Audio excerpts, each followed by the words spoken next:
Focus किया जा सके कि एक तो कैपेक्स पे एलोकेशन बढ़ाएं और साथ ही साथ और स्कीम्स या पीएलआई एक्सेट्रा जहाँ पे अल्टीमेटली जो एम्प्लॉयमेंट जनरेटिंग सेक्टर्स हैं उनको सपोर्ट किया जाए। तो I think that is a better focus for fiscal policy right now than cutting taxes. Okay, Sunil sir, कोई राहत की उम्मीद 50-50 हो गई है। आप कहाँ पे हैं, किस साइड में है, आप अदिति के साइड में है या कोहली जी के साइड में? कैसे, मतलब मेरा ब्रॉडर क्वेश्चन ये है कि आम आदमी को कैसे रियायत मिलेगी, कैसे राहत मिलेगी? अगर मान लीजिए, मैं अदिति से मैं सहमत भी हो सकता हूँ कि भाई आपकी वो सिचुएशन नहीं कि आप एकदम से टैक्स काट दें, आपकी ग्रोथ ही नहीं हो रही तो उसका फायदा क्या होगा, अगले साल फिर दिक्कत में फंसेंगे। लेकिन आपको कोई इनिशिएटिव लेना पड़ेगा जहाँ पे आप हमको फायदा पहुंचाए, क्योंकि आप कंजम्पशन कराएंगे तभी टैक्स भी मिलेगा। जब कंजम्पशन ही नहीं होगा तो टैक्स कहाँ से आएगा? तो बात दो तीन बात होती है। मैं आदित्य से मैं सहमत हूँ, क्योंकि और एक बात है कि आपने कहा कि 1.5 करोड़ लोग टैक्स पे कर रहे हैं, मगर वो 1.5 करोड़ लोग वोट जाके वोट नहीं करते हैं। ये 140 करोड़ की आबादी में है जो वोट करते हैं, वो ज्यादातर टैक्स पेयर नहीं है। तो ये टैक्स की राहत उनको वोट्स में कन्वर्ट नहीं होगी, ये पहली बात आपको याद रखना है। सेकेंड चीज, और 18-15 महीने हैं अगले इलेक्शन तक, लोगों की मेमोरीज बहुत शॉर्ट होती है। आज कुछ भी राहत दे दिया तो मई 2024 में इलेक्शन होगी तो ये सब भूल जाएंगे।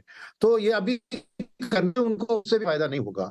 तीसरी बात जो उन्होंने कहा कि 70% of India lives in rural India, जिनका टैक्स ब्रैकेट में आते ही नहीं है, मगर उनके हाथ में कुछ देने की जरूरत है जो लॉन्ग लास्टिंग हो। और ये एक रोजगार का प्रोग्राम जहां से वहां नौकरी बढ़ा सके, क्योंकि नरेगा का भी अलोकेशन बढ़ा दिया तो वो बस पानी का जिसमें चला जाता है।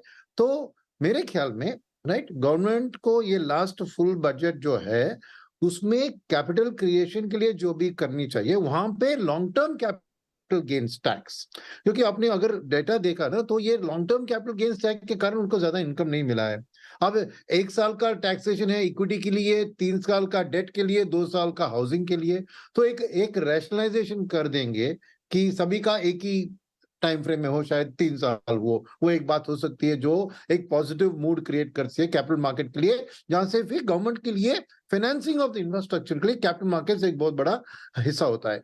सेकंड बात ये है कि ये लॉन्ग टर्म कैपिटल गेन्स भी लगाया और एसटीटी भी लगा रहे हैं। ये दो टैक्स क्यों? तो शायद एसटीटी को कुछ ये सब आंकड़े देखने पड़ेंगे कि कितना इनकम उनको आ रहा है। तीसरी बात मैं कहूंगा कि इस साल की जो बजट में तो फिस्कल डेफिसिट के लिए उनको अभी हाफ 6 मंथ्स का देखा, खाली 37% of full year fiscal deficit ने खर्चा किया है। तो उनके हाथ में रूम है कुछ करने के लिए। अगले साल की प्रोजेक्शन भले ही 15% से 10% नॉमिनली गिर रही हो, फिर भी उनको बॉयंसी इन टैक्स कलेक्शन के कारण एक फिस्कल डेफिसिट को रीजनेबल कंट्रोल में रख सकते हैं ना।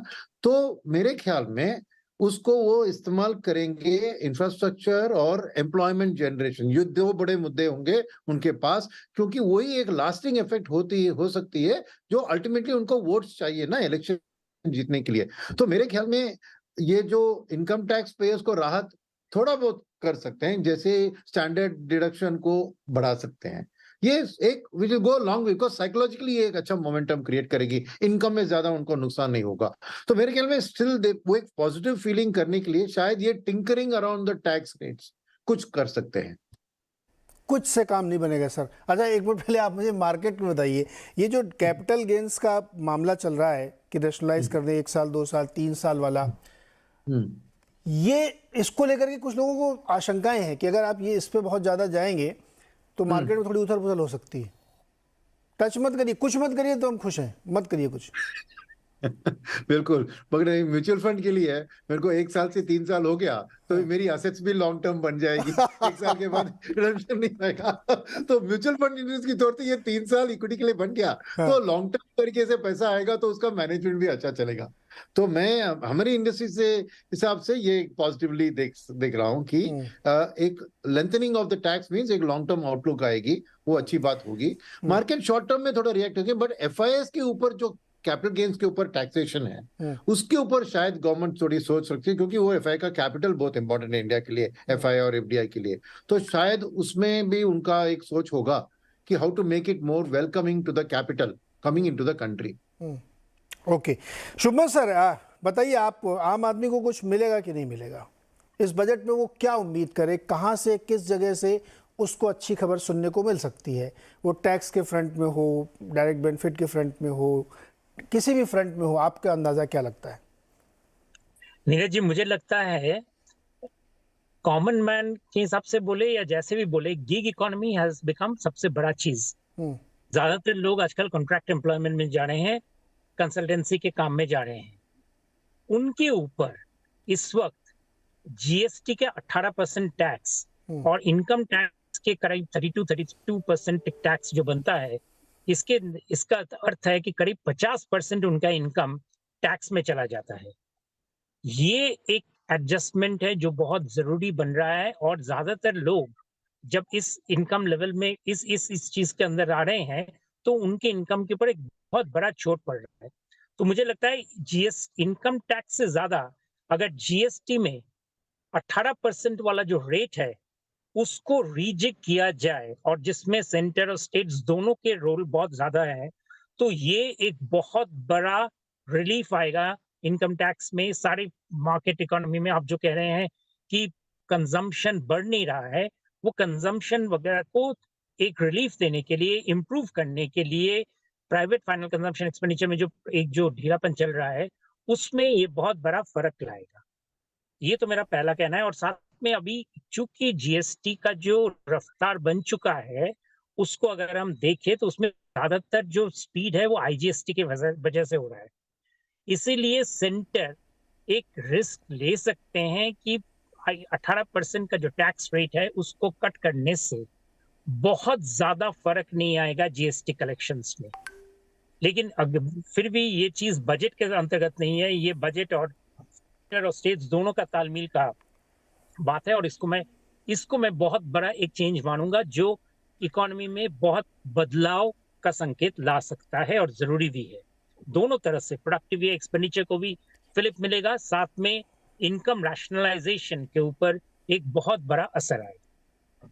दूसरा चीज, मैं अभी बिहार में हूं, मैं काफी उनके पिछड़े डिस्ट्रिक्ट अररिया, मधेपुरा, इन सभी जिलों को मैं ट्रैवल कर रहा था, और इसी वजह से ट्रैवल कर रहा था कि जानने के लिए कि वहां पे अर्थव्यवस्था में लोगों की हालत क्या है। और ज्यादातर चीज आप सरप्राइज नहीं होंगे, आप काफी बारीकी से देखते हैं इन चीजों को। वहां पे मैं देख रहा था कि ज्यादातर लोगों का निगाहें बना रहता है आज आरबीआई के रेट्स के ऊपर, क्योंकि ज्यादातर लोग वहां पे अपने जीवन चर्चा में लोन लेते हैं माइक्रो फाइनेंस इंस्टीट्यूशन, बैंक्स, इन सब से, खासकर जितने सारे एनबीएफसीज हैं, और सबके हर जगह पे ये आलोचना जरूर आ जाता है कि इस वक्त ब्याज दर क्या है।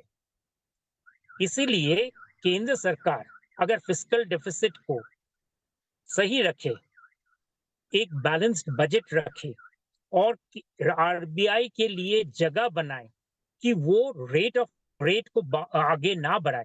अभी भी हम कह रहे हैं कि फरवरी में 25 बेसिस पॉइंट बढ़ने की आशंका है, शायद होगा ही, लेकिन अगर वो उसको टाला जा सकता है तो ग्रोथ इंडियन इकोनॉमी में जो एक पिछड़ रहा है धीरे धीरे